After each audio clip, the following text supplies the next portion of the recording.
नमस्कार, मैं रवीश कुमार। मौसम विभाग की आलोचना हो रही है कि उसके बताए गए तारीखों पर दिल्ली में मॉनसून नहीं आया। दिल्ली के लोगों ने पेट्रोल के दाम कम होने का इंतजार छोड़ दिया है, मॉनसून का शुरू कर दिया है। व्हाट्सएप यूनिवर्सिटी के यहाँ के विद्वानों के बीच यह दलील चल निकली है कि दिल्ली में पेट्रोल 101 रुपया भी हो गया तो क्या हुआ, विकास भी तो हो रहा है। तो क्या शहडोल और गंगानगर में भी दिल्ली से ज्यादा विकास हो गया है? मध्य प्रदेश का शहडोल जिला देश के अति पिछड़े जिलों में आता है। यहां के लोग 111 रुपया 71 पैसे लीटर पेट्रोल खरीद रहे हैं। गंगानगर के लोग 112 रुपया 49 पैसा लीटर पेट्रोल खरीद रहे हैं।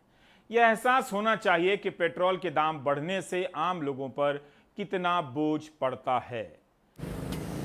देव प्रकाश मिश्रा मुंबई के कॉर्पोरेट पार्क के करीब सड़क किनारे पराठे बेचते हैं। इस कमर्शियल कॉम्प्लेक्स में आमतौर पर ग्राहक खूब आते हैं, लेकिन लॉकडाउन के बाद से धंधा चौपट सा हो गया है क्योंकि लोग वर्क फ्रॉम होम कर रहे हैं। ऊपर से पिछले कुछ महीनों में खाद्य तेल, खाने पीने की बाकी सामान, रसोई गैस, पेट्रोल, डीजल के दाम बढ़ने से हालात बहुत खराब हो गए हैं। गैस जो भी 1000-1200 में था वो भी 1500 में हो गया। आटा महंगा हो रहा है, ऊपर से तेल इतने भाव चढ़ रहे हैं, तो वो पब्लिक है नहीं, तो ऊपर से बस धंधा पानी से खाली अपने को खाने का दोनों टाइम का वक्त का हो जाता है, प्रबंध बाकी कुछ नहीं हो पा रहा है। अनिल फुलावले मुंबई के लोअर परेल इलाके में चाय बेचते हैं। दूध, चीनी, गैस की कीमतें बढ़ने से वो भी परेशान हैं। कहते हैं कि अब दिन में बस 2000 रुपए की ही चाय बेच पाते हैं और खर्चा आता है 1500 रुपए से ज़्यादा, लिहाजा कमाई काफ़ी घट गई है। व्यापार में घाटा हो रहा है, मेरे खर्चे बढ़ते जा रहे हैं। दूध, चीनी, गैस सबके दाम बढ़ रहे हैं और ग्राहकों के पास पैसा नहीं है। अगर मैं ज़्यादा पैसे लेने की बात करूं तो यहाँ ग्राहक नहीं आएंगे। न सिर्फ छोटे कारोबारी बल्कि गृहिणियां भी परेशान हैं। घर का बजट बिगड़ गया है, तनख्वाहें बढ़ी नहीं है और घर का राशन महंगा हो गया है। शर्वरी चौहान एक कमरे और किचन के घर में रहती है। पहले वो महीने में 7000 रुपए में जैसे तैसे घर चला लेती थी, लेकिन अब 10,000 रुपए खर्च हो रहे हैं। राशन का इतना बिल और ऊपर 2 बच्चों की पढ़ाई का खर्च, घर चलाएं तो कैसे?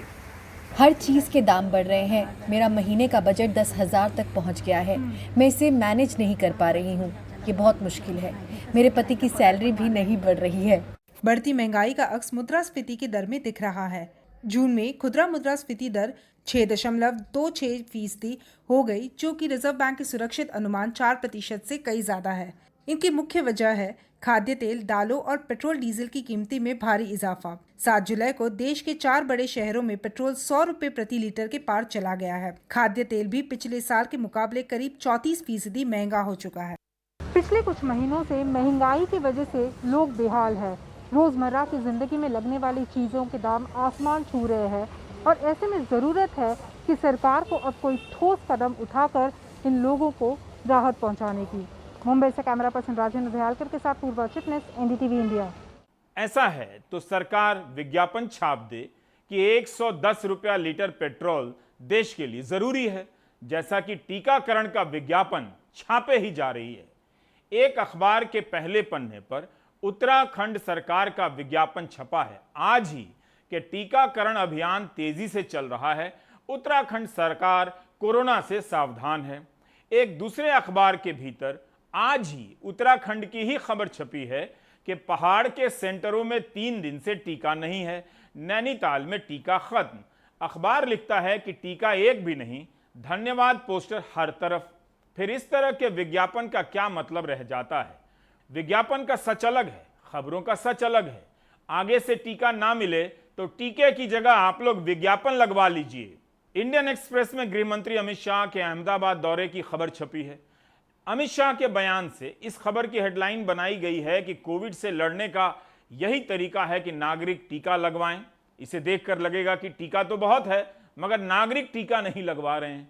इस खबर के अनुसार अमित शाह ने पार्टी कार्यकर्ताओं से अपील की है कि वे गांव-गांव जाकर सुनिश्चित कराएं कि एक भी आदमी बिना टीके के ना हो। गुजरात में मुख्यमंत्री रूपाणी के नेतृत्व में विस्तृत टीका अभियान चल रहा है। तारीफ करते हुए उन्होंने एक नया एंगल निकाला कि टीका लगवाने वाले प्रति 10 लाख लोगों में गुजरात नंबर 1 पर है। 6 करोड़ से अधिक आबादी है गुजरात की। अभी तक कुल 2.78 करोड़ डोज लगी है। कोविन की साइट से पता चलता है कि गुजरात में केवल 63,70,000 लोगों को ही दोनों डोज लगी है। सरकारें जानबूझकर सिंगल डोज की संख्या बताती हैं क्योंकि 2.25 करोड़ की संख्या बड़ी लगती है हेडलाइन जैसी लगती है। 7 जुलाई को गुजरात में 6,452 टीके लगे, 8 जुलाई को 7,081 और 9 जुलाई को 5,996 टीके ही लगे। 21 जून को राष्ट्रीय स्तर पर 90 लाख का आंकड़ा छूने के बाद दोबारा इस रिकॉर्ड को छुआ नहीं जा सका है। 21 जून के बाद डॉक्टर वीके पॉल और स्वास्थ्य विभाग के अधिकारियों ने कहा था कि हम टेस्ट कर रहे थे कि हमारी क्षमता कितनी है, हम एक दिन में कितना टीका लगा सकते हैं। टेस्टिंग हुए 20 दिन हो गए, लेकिन क्षमता के अनुसार टीका नहीं लगा अभी तक। कांग्रेस नेता जयराम रमेश ने ट्वीट किया है कि 11 जून से 20 जून तक हर दिन 34 लाख डोज लगी है, 21 जून से 30 जून के बीच हर दिन 56 लाख डोज और 1 जुलाई से 10 जुलाई के बीच हर दिन 40 लाख डोज लगी है। 31 दिसंबर तक अगर 18 वर्ष से ऊपर के सभी को टीके लगाने हैं तो हर दिन 86.5 लाख से अधिक टीके लगाने होंगे। दूसरी लहर के बाद एक बदलाव आया, चेतावनियां खूब जारी हो रही हैं। लोग भी भीड़ की तस्वीरों को साझा कर सरकार और समाज दोनों को आगाह कर रहे हैं। यह समय याद रखने का भी है कि मार्च, अप्रैल और मई के महीने में क्या हुआ था। टीकाकरण की रफ्तार इस वक्त धीमी है, इसलिए खतरा वैसे ही बना हुआ है। दिल्ली के बाजारों में भीड़ उमड़ रही है। बाजार की तस्वीरों को सोशल मीडिया पर साझा किया जा रहा है और लोगों को आगाह भी। सरकार की भी आलोचना हो रही है। दिल्ली के अलग अलग जिला प्रशासन ने जून से लेकर जुलाई में अभी तक कई बार बाजारों को कुछ दिनों के लिए बंद किया है। दिल्ली में 23 अप्रैल से 7 जुलाई के बीच 3 लाख से अधिक लोगों पर जुर्माना लगाकर 51 करोड़ से अधिक की राशि वसूली गई है। इसके बाद भी बाजारों में कोविड के लिए तय उचित व्यवहार दिखाई नहीं दे रहा। भीड़ के इसी व्यवहार के कारण सेंट्रल दिल्ली जिला प्रशासन ने रविवार को सदर बाजार के 12 टूटी चौक से लेकर कुतुब रोड के मार्केट इलाके को 3 दिनों के लिए बंद कर दिया। सदर बाजार के रुई मंडी मार्केट को भी भीड़ के कारण बंद किया गया। बंद होने वाले बाजारों में लक्ष्मी नगर बाजार भी है। विकास मार्ग से लवली पब्लिक स्कूल तक फैले लक्ष्मी नगर मेन बाजार के अलावा आसपास के अन्य बाजार जैसे मंगल बाजार, विजय चौक, सुभाष चौक, जगत राम पार्क, गुरु रामदास नगर को भी बंद किया गया। यही नहीं, Lajpat Nagar central market, Gaffar market, नाईवाला बाजार, मदनगिर सेंट्रल मार्केट, नांगलोई की पंजाबी बस्ती बाजार, जनता मार्केट को बंद कर दिया गया। मार्केट एसोसिएशन से बात करने के बाद इन बाजारों को खोला भी जा रहा है। दिल्ली के अंदर सभी बाज़ार खुले हुए हैं, सभी शॉपिंग मॉल खुले हुए हैं, शॉपिंग कॉम्प्लेक्स खुले हुए हैं और इनके अंदर सारी दुकानें खुली हुई हैं। तो जब सारा कुछ ही खुला हुआ है तो भीड़ कैसे नहीं होगी? हम ये उम्मीद ही कैसे कर सकते हैं कि भीड़ नहीं होगी? भीड़ तो हो ही सकती है। और जो व्यापारी हैं वो लगातार ये सवाल उठा रहे हैं कि जब भीड़ हो रही है तो भीड़ को कंट्रोल करना उनके हाथ में नहीं है, लेकिन जब भीड़ हो जाती है तो दंडित जो है सिर्फ उनको किया जाता है। कैसे? मार्केट बंद करके जो है उनको दंड ही मिलता है। अगर मार्केट बंद हो जाएंगी, दुकानें बंद हो जाएंगी तो दंड तो केवल व्यापारियों को ही मिलेगा, हालांकि नुकसान तो उनको भी होगा जो खरीदारी करने आए हैं। और आज इसी मुद्दे पे chamber of trade and industry CTI ने, चूंकि दिल्ली के उपराज्यपाल डीडीएमए के चेयरमैन हैं, तो उपराज्यपाल साहब को एक पत्र लिखा है और उनसे मांग की है कि डीडीएमए अपने ऑर्डर में इन चीज़ों को संशोधित करे, विड्रॉ करे कि मार्केट में कोविड एप्रोप्रिएट बिहेवियर को पालन कराने की जिम्मेदारी व्यापारियों की ना होकर दिल्ली पुलिस, एमसीडी और जिला प्रशासन की हो। क्योंकि व्यापारी या दुकानदार अपनी दुकान में, गोदाम में या उसके आसपास जो प्रेमिसिस है वहां तो कोरोना संबंधी नियमों का पालन कर सकता है या करा सकता है, लेकिन बाहर सड़क पे या सार्वजनिक जगह पर अगर भीड़ इकट्ठी होती है या कोरोना नियमों का उल्लंघन होता है, उसको पालन कराने की जिम्मेदारी व्यापारियों की या मार्केट एसोसिएशन की नहीं होनी चाहिए। तो कुल मिलाकर सरकार हो, प्रशासन हो, पुलिस हो, उनको एक सिस्टम बनाने की ज़रूरत है। सिस्टम कैसा कि खाली आप ये कह दें कि जो है सभी देह से दूरी का पालन करें, सभी मास्क लगाएं, सावधानी बरतें, देह से दूरी बनाएं, ये असल में अब कहने से नहीं होने वाला। अगर भीड़ भाड़ लगी हुई है तो कौन किसको क्या कह देगा और कौन किसकी क्या बात मान लेगा? बात तो केवल उन्हीं लोगों की मानी जा सकती है जिनके पास वर्दी होती है, जो लॉ एनफोर्समेंट एजेंसी होती है। अभी भी भारत में 58 जिले ऐसे हैं जहां संक्रमण के फैलने की दर 10% से अधिक है। इनमें से केरल और मणिपुर के 8-8 जिले हैं और अरुणाचल प्रदेश के 5 जिले। राजस्थान में 10 जिले हैं। जाहिर है खतरा टला नहीं है।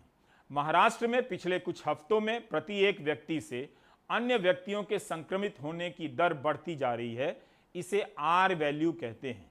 चेन्नई स्थित इंस्टीट्यूट ऑफ मैथमेटिकल साइंसेज के डॉक्टर सिद्धाब्रा सिन्हा कहते हैं कि केरल और महाराष्ट्र में आर वैल्यू 1 के करीब है और देश के स्तर पर भी यह बढ़ता जा रहा है। ये मुंबई से नजदीक लोनावला की तस्वीरें हैं। मामले कम होते और थोड़ी रियायतों के बीच भीड़ इकट्ठा होने का यूं सिलसिला चल पड़ा है, लेकिन भीड़ के साथ कोरोना भी फिर से बढ़ने लगा है। महाराष्ट्र में जून के आखिर या जुलाई की शुरुआत तक 6,000 के करीब कोविड केसेस रोजाना दिख रहे थे। अब 8 से 9,000 या कभी कभी 10,000 तक आने लगे हैं। केरल में नए मामलों के उछाल के कारण चिंता बढ़ी है, जबकि मणिपुर, अरुणाचल प्रदेश और त्रिपुरा में भी केस तेजी से बढ़ रहे हैं। इस बीच चेन्नई में इंस्टीट्यूट ऑफ मैथमेटिकल साइंसेज के शोधकर्ताओं द्वारा किए गए एक विश्लेषण से पता चला है कि देश भर में आर फैक्टर फिर बढ़त के ट्रेंड में दिख रहा है। आर फैक्टर का अर्थ है एक संक्रमित व्यक्ति के संपर्क में आकर औसतन संक्रमित होने वाले लोगों की संख्या। जब कोरोना की दूसरी लहर अपने पीक पर थी तब आर वैल्यू 1.37 तक थी। मई में ये 1.19 तक पहुंची और जून में गिरकर ये 0.78 पर आ गई। लेकिन अब फिर से इसका ट्रेंड ऊपर गया है और ये 0.88 तक पहुंची है। यानी कोरोना वायरस से संक्रमित किन्हीं 100 लोगों का समूह औसतन 88 लोगों को संक्रमण दे सकता है। कुछ राज्यों में आर फैक्टर 1 से ऊपर है। केरल और महाराष्ट्र में ये 1 के आसपास है। पूर्वोत्तर राज्यों में मणिपुर के लिए आर वैल्यू 1 से ज्यादा है। मेघालय, त्रिपुरा, मिजोरम, सिक्किम, असम, अरुणाचल प्रदेश में भी 1 के आसपास है। चेन्नई के इंस्टीट्यूट ऑफ मैथमेटिकल साइंस के रिसर्चर प्रोफेसर डॉक्टर सिद्धाब्रा सिन्हा महामारी की शुरुआत से ही भारत के राज्यों में आर वैल्यू पर नजर रख रहे हैं। कहते हैं 0.1 की बढ़त भी चिंता का विषय है। आंकड़ों का अंतर आपको काफ़ी कम नज़र आ रहा होगा, लेकिन ये आंकड़ा तेज़ी से बढ़त बयां करता है। इसलिए अगर 0.1 का भी एकदम छोटा अंतर दिखे तो समझिए ये आने वाले कुछ हफ्तों में बड़ा असर दिखा सकता है। नंबर ज़्यादा हो तो संक्रमण का दायरा भी बढ़ता है। ये चिंता का विषय है कि एक्टिव केसेस में कमी की जो रफ्तार थी वो धीमी पड़ी है। भारत का औसतन आर वैल्यू बढ़ा है, बड़े राज्यों में बढ़ा है। महाराष्ट्र में 0.81 से 0.89 पर आया है। बढ़े हुए आर फैक्टर के बीच महाराष्ट्र के 8 जिले चिंता का विषय बने हुए हैं। कोल्हापुर, सतारा, सिंधुदुर्ग, रत्नागिरी, पुणे, सांगली, पालघर और रायगढ़ संक्रमण के मामले और पॉजिटिविटी रेट में बढ़त रिपोर्ट कर रहे हैं। इन जिलों पर प्रशासन नजर बनाए हुए है। मुंबई से पूजा भारद्वाज, एनडीटीवी इंडिया। इतना सब कुछ देखने के बाद भी सरकारों के फैसलों में खासकर धार्मिक आयोजनों को लेकर एक रूपता नहीं दिखती है। कहीं पर धार्मिक आयोजनों को इजाजत नहीं दी जा रही है तो कहीं पर धार्मिक आयोजन हो इसके लिए सरकार मुकदमा लड़ रही है। कहीं पर सीमित रूप में आयोजन को अनुमति दी जा रही है, लेकिन उसमें ना सामाजिक दूरी नजर आती है ना सतर्कता। अहमदाबाद में रथ यात्रा के समय की ये तस्वीरें हैं। इस यात्रा में मुख्यमंत्री भी शामिल हुए। हालांकि इस बार पहले जैसी भीड़ नहीं है, लेकिन कम लोगों के बाद भी एक साथ एक जगह होने के कारण जुटान बड़ा हो गया है। बिना मास्क के भी लोग नजर आ रहे हैं। सामाजिक दूरी नहीं है। गुजरात के गृह मंत्री का बयान है कि केवल 20 खलासी होंगे जो रथ को खींचेंगे और उनका RT-PCR टेस्ट होना अनिवार्य है। क्या यहाँ 20 ही लोग हैं? क्लोजअप में आप देखेंगे तो पता चलेगा कि कम लोग होने के बाद भी यहाँ भीड़ की स्थिति बन गई है। सामाजिक दूरी नहीं है। इसी अहमदाबाद में अप्रैल और मई के महीने में क्या हुआ था याद दिलाने की जरूरत नहीं। ओडिशा के पुरी में भी यात्रा के दौरान केवल पंडा हैं और पुलिस है। सुप्रीम कोर्ट ने आम श्रद्धालुओं को रथ यात्रा में शामिल होने की अनुमति नहीं दी। यहाँ पर जो भी मौजूद है उनका RT-PCR टेस्ट हुआ है। तब भी सामाजिक दूरी ना तो संभव है और ना है। फिर भी रथ यात्रा के लिए तो और भी बेहतर व्यवस्था बनाई जा सकती थी, जिससे यात्रा भी हो जाती और कोरोना के नियम भी नहीं टूटते।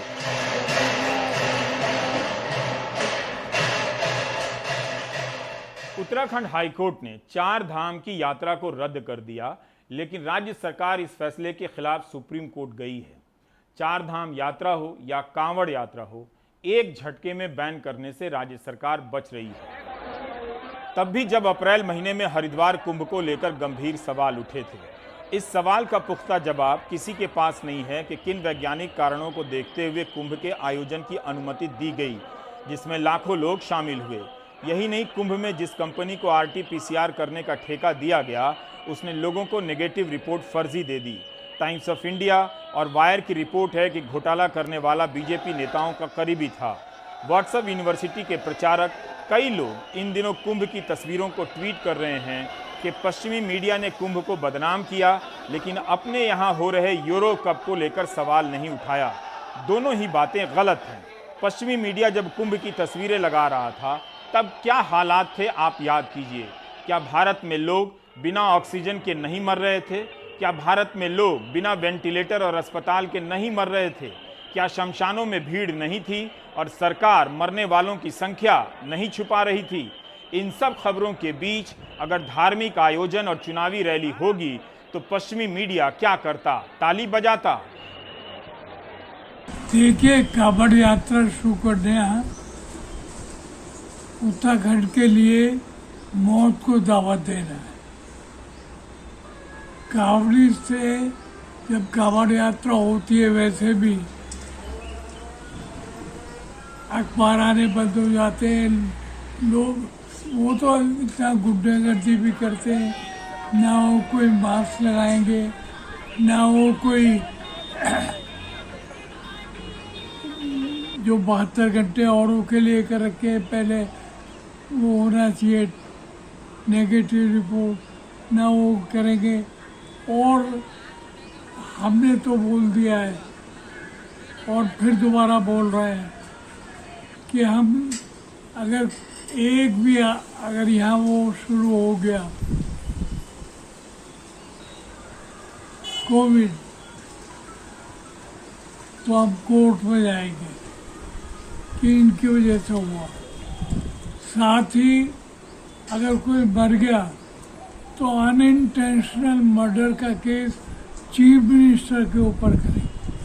हमें याद रखना चाहिए कि 7 मार्च को उस समय के स्वास्थ्य मंत्री डॉक्टर हर्षवर्धन ने क्या कहा था। यही कि हम महामारी की समाप्ति के कगार पर हैं।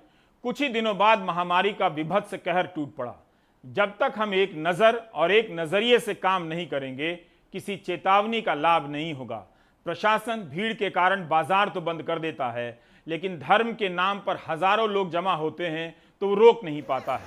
हर की पैड़ी पर शनिवार के दिन पर्यटकों का तांता लग गया।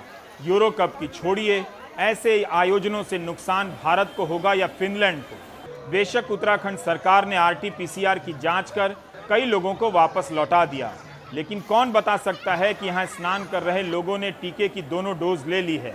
सरकार अभी तक ऐसा कोई तरीका नहीं बना पाई है कि इस तरह की भीड़ भी ना हो और पर्यटन भी चलता रहे। अगर दिल्ली के बाजार में भीड़ खतरनाक है, तो ऐसे धार्मिक आयोजनों में भी भीड़ खतरनाक है। धार्मिक आयोजन के नाम पर आस्था का पक्ष लेने की मजबूरी हर बार प्रशासन को दुविधा में डाल रही है। कैरवन पत्रिका में रिपोर्ट छपी थी कि कुंभ का विरोध करने के कारण त्रिवेंद्र सिंह रावत को मुख्यमंत्री पद से हटा दिया गया। उनके बाद आए तीरथ सिंह रावत ने कहा कि मां गंगा के आशीर्वाद से कोरोना नहीं होगा। नए मुख्यमंत्री पुष्कर सिंह धामी का बयान इंडियन एक्सप्रेस में छपा है कि कांवड़ यात्रा श्रद्धा और आस्था का मामला है। भगवान नहीं चाहेंगे कि कोई मरे। कांवड़ियों की संख्या 10-20 लाख नहीं होती, 15 दिनों में 3 करोड़ से भी ऊपर जाती है। ये बहुत बड़ी संख्या है और पिछले साल कांवड़ यात्रा हुई नहीं थी। आस्था श्रद्धा से जुड़ा हुआ विषय है, लेकिन उसके साथ साथ ये लोगों के जान माल से जुड़ा हुआ विषय भी है। इसलिए हम इसमें कोई जल्दबाजी में नहीं है और हमारे से पहले वाली जो कैबिनेट बैठक हुई थी, उस बैठक में ही जो है, चूंकि 30 जून को ही जो है इसमें फैसला किया गया था कि कांवड़ यात्रा नहीं होगी। लेकिन फिर भी उसके बाद भी हम लोगों ने सोचा कि अगर कहीं कोई गुंजाइश बनती, किसी प्रकार का वो होता है, तो उसके लिए आधिकारिक लेवल की हमने बैठक की है और ज़रूरत पड़ेगी तो हाई लेवल की बैठक भी करेंगे। लेकिन भगवान भी कभी नहीं चाहेंगे कि कोई किसी की जान जाए, उनको भी अच्छा नहीं लगेगा। इसलिए हमारे लिए सबसे पहली प्राथमिकता है लोगों की जान माल की सुरक्षा। 11 अप्रैल के दैनिक जागरण में एक विज्ञापन छपा है जिसकी याद जरूरी है।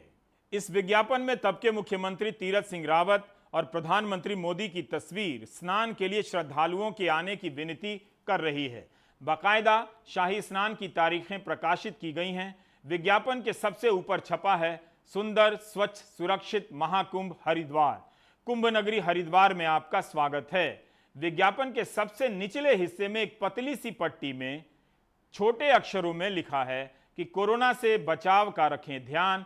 11 अप्रैल को सरकार विज्ञापन दे रही थी कि शाही स्नान में आइए। लोग आए भी। 12 और 15 अप्रैल को शाही स्नान हुआ, लेकिन 11 अप्रैल वह दिन था जिस दिन महामारी के एक साल के दौरान सबसे अधिक नए मामले सामने आए थे।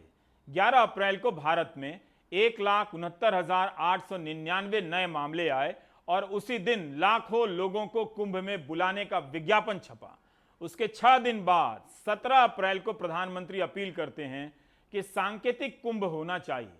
व्हाट्सएप यूनिवर्सिटी वालों को पता है कि लोग अब अप्रैल वाली बात भूल गए होंगे, तो उन्हें यूरो कप की तस्वीर दिखाकर भरमाया जाए कि पश्चिम का मीडिया कुंभ और भारत को बदनाम कर रहा था। हमने यूरोप के अलग अलग शहरों में हुए यूरो कप फुटबॉल के पश्चिमी मीडिया में हुए कवरेज को खंगाला। CNN, AFP, रॉयटर, गार्डियन, इन सब पर तमाम खबरें मौजूद हैं जिनसे पता चलता है कि यूरो कप के दौरान कोरोना को लेकर खूब विरोध हुआ है और सवाल उठे हैं। ब्रिटेन में कोविड से बचाव के नियमों को हटाने के खिलाफ 4000 से अधिक वैज्ञानिकों, डॉक्टरों और नर्सों ने लांसेट पत्रिका को पत्र लिखा है, जिस पर उन सभी के हस्ताक्षर हैं। इन वैज्ञानिकों ने दर्शकों के साथ मैच की इजाजत देने को लेकर ब्रिटेन की सरकार की आलोचना की है और कहा है कि इस नाजुक वक्त में नियम हटाना खतरनाक है और अनैतिक काम है। पश्चिमी मीडिया में बाकायदा ऐसी खबरें छपी हैं कि मैच देखकर जिन शहरों में दर्शक लौटे हैं वहां पर कोरोना के मामले बढ़े हैं। इन खबरों में यह भी जानकारी है कि जो भी मैच देखने गया था उनकी कॉन्टैक्ट ट्रेसिंग की जा रही है। बहरहाल CNN ने रिपोर्ट किया है कि जैसे ही डेल्टा वेरिएंट के केस बढ़ने लगे, कई देशों ने यूरो कप का विरोध किया। इटली के प्रधानमंत्री ने कहा कि उस देश में फाइनल नहीं होना चाहिए जहां पर संक्रमण के तेज गति से फैलने का खतरा ज्यादा है।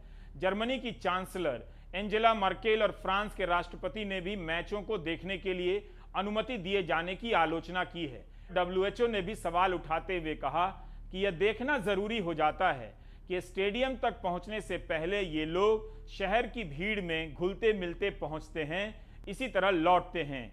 इस तरह की भीड़ के आने से मेजबान शहर में कोरोना के मामले 10% बढ़ गए हैं। इसमें कोई दो राय नहीं है कि यूरो कप के मैचों में हजारों दर्शकों को अनुमति नहीं दी जानी चाहिए थी। दुनिया में गलत संकेत जाता। ठीक है कि वहां टीके की दोनों डोज के बाद स्टेडियम में आने की अनुमति दी गई, लेकिन पश्चिमी मीडिया यह भी रिपोर्ट कर रहा है कि इसका सख्ती से पालन नहीं किया गया और दोनों डोज लग जाने से कोविड नहीं फैलेगा, इसके ठोस सबूत रिसर्च में नहीं मिले हैं। आप व्हाट्सएप यूनिवर्सिटी वालों से सावधान रहिए। ये हर उस मौके की तलाश में हैं जिसके सहारे मार्च, अप्रैल और मई के नरसंहार से सरकार को जवाबदेही से बचा सकें। यह बात पूरी तरह से गलत है कि यूरो कप को लेकर वहां का मीडिया और समाज चुप रहा। विंबलडन की खबरों को भी आप देख सकते हैं। स्टेडियम में उन्हीं को आने की अनुमति दी गई जिन्होंने टीके की दोनों डोज ली है। तब भी RT-PCR टेस्ट कराना अनिवार्य था और इस तरह के कई और नियम बनाए गए। तब भी NBC न्यूज में खबर छप रही है कि ऐसे समय में जब ब्रिटेन में डेल्टा वेरिएंट सर उठा रहा है, विंबलडन के लिए दर्शकों को अनुमति देना कितना सही होगा। बाकायदा खबर छप रही है कि कोरोना के नए मामलों में 58% का उछाल आ गया है। विंबलडन देखने वालों में वो वैज्ञानिक भी शामिल थीं जिन्होंने ऑक्सफोर्ड के टीके की खोज की थी, जहां दर्शकों ने खड़े होकर उनका अभिवादन भी किया। अब चलते हैं हिमाचल प्रदेश। यहां के धर्मशाला में बादल फटने के कारण सैलाब आ गया। मांझी नदी के बहाव के रास्ते में आने वाले गांवों को भारी नुकसान पहुंचा है। किनारे खड़ी गाड़ियां बह गई हैं।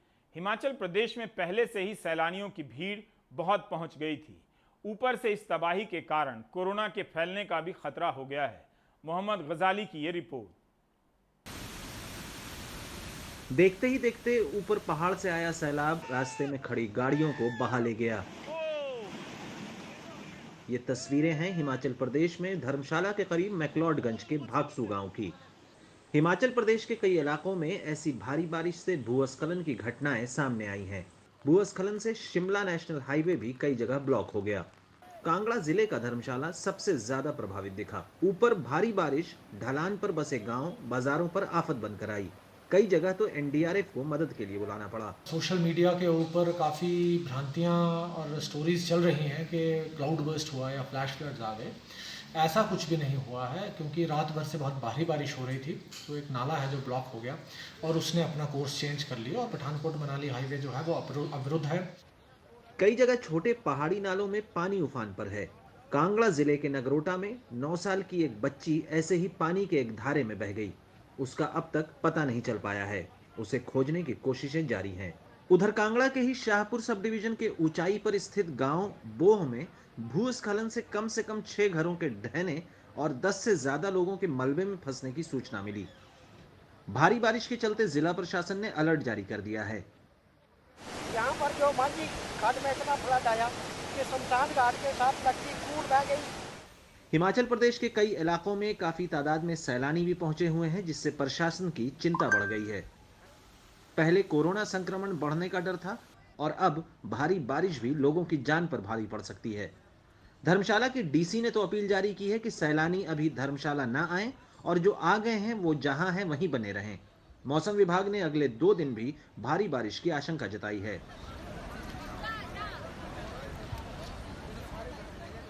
हिमाचल में अभी पिछले 24 घंटों में आपका light to very heavy rainfall activity हुई है। मतलब पूरे प्रदेश भर में बारिश जारी है और अगले आज और कल मतलब 12-13 तारीख को कुछ एक डिस्ट्रिक्ट्स में heavy to very heavy rainfall होने का पूर्व अनुमान है। हिमाचल के मुख्यमंत्री जयराम ठाकुर और केंद्रीय गृह मंत्री अमित शाह ने हालात का जायजा लिया और पर्यटकों के नदियों नालों से दूर रहने की सलाह दी। लेकिन जो हालात हैं उसे देखते हुए सलाह नहीं बल्कि सख्ती की जरूरत है। फिलहाल कुछ समय के लिए राज्य में लोगों के आने की शर्तों को और कड़ा बनाया जाना चाहिए। धर्मशाला से अनूप धीमान के साथ चंडीगढ़ से मोहम्मद गजाली, एनडीटीवी इंडिया। आप देख रहे हैं प्राइम टाइम। बाकी ब्रेक के बाद।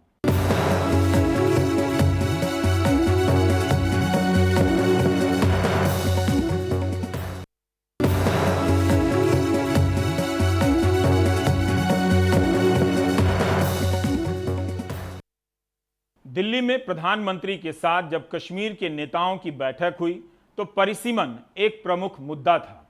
हालांकि इस बैठक से पहले भी कश्मीर के नेता परिसीमन का विरोध कर चुके थे, लेकिन बैठक के बाद जब परिसीमन करने के लिए आकलन करने के लिए दिल्ली से टीम वहां गई तब भी कई तरह के सवाल उठे हैं। नजीर की ये रिपोर्ट देखिए। जम्मू कश्मीर के परिसीमन की प्रक्रिया प्रधानमंत्री के साथ सर्वदलीय बैठक के बाद शुरू हो गई है। पिछले 4 दिनों से परिसीमन आयोग हिस्सेदारों की राय जानने के लिए राज्य में था। 290 प्रतिनिधि मंडलों से मिलने के बाद आयोग ने कहा कि ये एक जटिल काम है, लेकिन इस बात से इनकार किया कि इसे किसी सियासी एजेंडे के तहत अंजाम दिया जाएगा। कश्मीर के सियासी दलों को डर है कि सीटों की सरहदें ऐसी ना बना दी जाएं जिससे किसी एक समूह या विचारधारा को फायदा हो। पीडीपी ने तो पूरी प्रक्रिया को बॉयकॉट किया ही है। बाकी दलों ने भी इसके समय पर नियत पर सवाल उठाते हुए पूछा कि जब बाकी देश में 2026 तक परिसीमन नहीं होगा तो फिर जम्मू कश्मीर में ही ऐसा क्यों हो रहा है। यहाँ पूरे आवाम को इन इंस्टीट्यूशन से और दिल्ली के खासकर इदारों से जो है एतबार उठ गया है। कोशिश करनी चाहिए कमीशन को कि वो एतबार बाहर कर सकें और ये एक्सरसाइज जो है पूरे ट्रांसपेरेंट मैनर में होनी चाहिए। और इसका जो मेन क्राइटेरिया है जो अब तक रहा है डिलिमिटेशन का, वो ये है कि पॉपुलेशन के तनाजुब के हिसाब से ही जो है डिलिमिटेशन हो। देश का प्रधानमंत्री और उनकी जमात कहती है एक विधान, एक प्रधान, एक संविधान। ये तो पूरे कान भर लिए उसने कह कर। अब अगर एक तरफ आप एक विधान एक प्रधान कर रहे हैं, क्या मौजूदा सरकार ने उसको खुद ही तरमीम नहीं किया? ये करके अगर पूरे देश में 2026 में डिलिमिटेशन होना है, जम्मू कश्मीर में आज 2021 में ही डिलिमिटेशन क्यों हो रहा है? डिलिमिटेशन कमीशन का कयाम जिन परिस्थितियों में किया गया उससे लोगों का शक और गहरा हुआ। पूरे मुल्क में डिलिमिटेशन पर 2026 तक कदगन लगाई गई है, लेकिन जम्मू कश्मीर में ये 2021 में हुआ। सरकार का कहना है कि यहाँ असम्बली की सीटें बढ़ाई गई, लेकिन किसने ये डिमांड की? सवाल पूछा जा रहा है कि क्या जम्मू कश्मीर के लोगों ने ऐसी डिमांड की? और ये भी जब रूलिंग पार्टी ये बताए कि डिलिमिटेशन की बुनियाद आबादी नहीं होनी चाहिए, तो ये भी सवाल उठता है कि अगर ऐसा है तो मध्य प्रदेश को पार्लियामेंट में यूपी से ज़्यादा सीटें मिलनी चाहिए, क्योंकि मध्य प्रदेश का जो एरिया है यूपी से काफ़ी ज़्यादा है। पीडीपी ने कहा कि परिसीमन का नतीजा पहले से तय है। इस प्रक्रिया का मकसद एक दल की राजनीतिक विचारधारा को साकार करना है। परिसीमन जम्मू कश्मीर के लोगों के अधिकार छीनने की प्रक्रिया है। परिसीमन आयोग का कहना है कि 2011 की जनगणना परिसीमन का आधार है, लेकिन यह महज गणित का हिसाब किताब नहीं, बल्कि इसमें समाज के विभिन्न वर्गों की राजनीतिक महत्वाकांक्षाओं का भी ध्यान रखा जाएगा। जम्मू के दल, खासकर बीजेपी, जो राज्य में हिंदू मुख्यमंत्री की वकालत कर रहे हैं, वो चाहते हैं कि जम्मू को ज्यादा सीटें मिलें। बीजेपी कहती है कि 2011 की जनगणना फर्जी है, जिसमें कश्मीर की आबादी जम्मू से ज्यादा दिखाई गई है, इसलिए आबादी को परिसीमन का आधार ना माना जाए। हम 2011 की जो पॉपुलेशन है उसको नेगेट करते हैं, उसमें बहुत ज्यादा फजिंग हुई है, इसलिए जो 2011 की सेंसस है उसको सोल क्राइटेरिया नहीं माना जाना चाहिए, क्योंकि हर साल इलेक्टर्स रोल जो है वो अपडेट होता है, इसलिए इलेक्टर्स रोल के बेस पे, उसके आधार पे कोई पॉपुलेशन का रेशियो निकाला जाना चाहिए। कांग्रेस और सभी विपक्षी दल चुनाव से पहले राज्य के दर्जे की बहाली की मांग कर रहे हैं। जम्मू कश्मीर पुनर्गठन कानून 2019 के तहत राज्य की नई विधानसभा में 90 सीटें होंगी और इनका परिसीमन 2011 की जनगणना के आधार पर होगा। उस हिसाब से जम्मू कश्मीर की कुल आबादी 1 करोड़ 22 लाख थी, जिसमें कश्मीर में 68 लाख 88 हजार और जम्मू में 53 लाख 78 हजार लोग थे।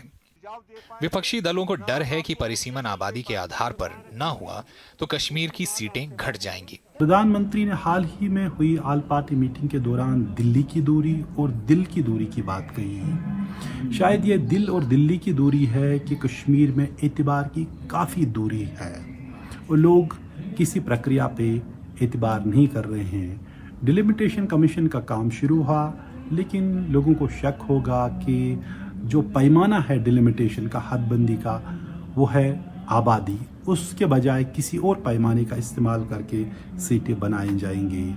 क्या डिलिमिटेशन कमीशन लोगों का एतबार बहाल कर सकेगी ताकि लोग आने वाले चुनावों पे भी एतबार करेंगे?